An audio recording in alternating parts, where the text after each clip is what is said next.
Olá, queridos irmãos, queridas irmãs.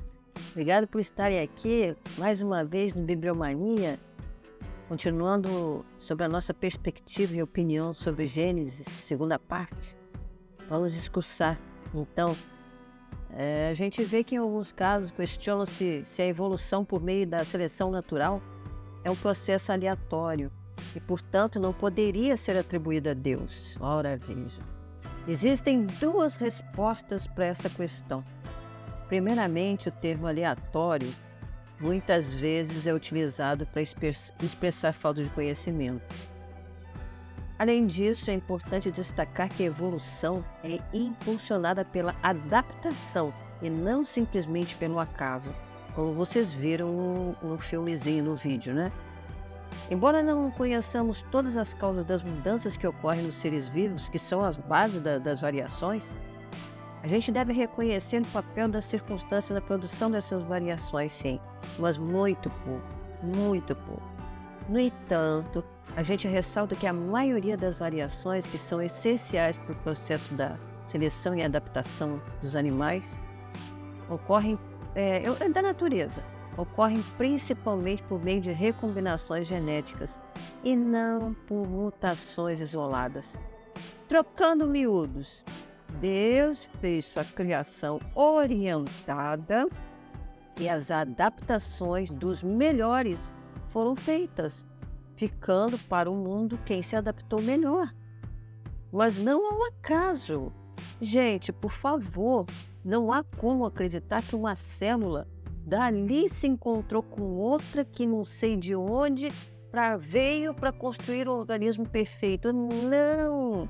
Nós fomos sendo criados por Deus, como está na Bíblia. Desculpem a oratória, mas eu sou frenética nisso. Outra objeção comum é a ideia de que a evolução é um processo cruel e dispendioso, com uma luta constante pela sobrevivência entre predadores e presas. Essa preocupação também foi compartilhada por muitos ao longo do tempo, inclusive até por Darwin, o biólogo.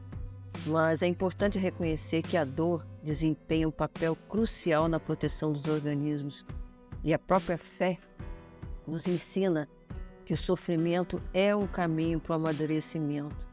Como resposta final, os cristãos temos a compreensão de que a morte de Cristo na cruz oferece um caminho para superar o sofrimento. Essa expiação tem um impacto tanto no mundo natural quanto no reino humano, então. Nos debates científicos sobre os mecanismos que impulsionam a evolução, a adaptação, etc., não há dúvidas de que ela ocorreu ao longo de milhões de anos. Lembre-se, meus queridos, um dia pode ser 1000 anos para Deus. E quando a gente estuda o mundo natural, se admira tanto e se fascina tanto por tanta perfeição. Vamos estar no Salmo, vocês estão vendo, Salmo 8, versículos 3 e 4. A nossa compreensão de Deus e de sua obra é alcançada por meio da fé. Ao colocarmos no mesmo prato fé e razão, a gente pode se unir a toda a criação em adoração ao nosso Criador e Redentor, vendo que a perfeição é o verdadeiro destino da humanidade. Não é necessário escolher entre evolução, adaptação e criação, pois a fé bíblica nos permite aceitar as duas. Em minha opinião, não há dúvidas de que ocorreu evolução por meio de adaptação e não simplesmente por acaso. Além disso, acredito que o homem não existiu na Terra há bilhões de anos também não. Realmente não.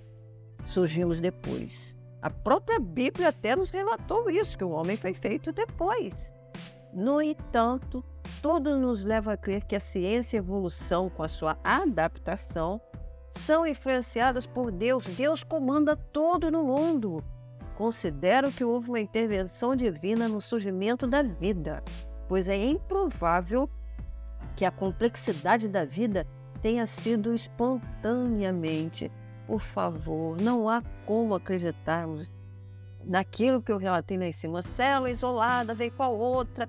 Não pode, não existe isso. Tudo é comando de Deus. Dali Deus criou-se o homem. Sim, quanto à suposta evolução grotesca a partir de macacos e orangotangos, de nós termos vindo de macacos e orangotangos, discordo dessa ideia, pois não vemos uma contínua evolução em andamento. Não se fala tanto em evolução? Por favor. Então, se assim fosse, se fosse evolução, teríamos apenas a parte mais preciosa do nosso corpo, que é o cérebro. E seríamos então atrofiados pelo resto do corpo, que não prestaria para nada. Não seria a evolução? Ao contrário, estamos estagnados, estamos parados. Somos o mesmo desde que fomos nos adaptando. Além disso, sendo criados à imagem e semelhança de Deus. É improvável que um ser tão especial como ele tenha evoluído a partir dos macacos. Jesus Cristo esteve conosco como um de nós, mas só era especial. Ele suportou inúmeras provações, assim como um cordeiro. E nós não, né? Obrigada, amigos. Inscrevam-se no canal, compartilhem, voltem sempre aqui, porque Deus quer, Ele sempre quer. Um beijo!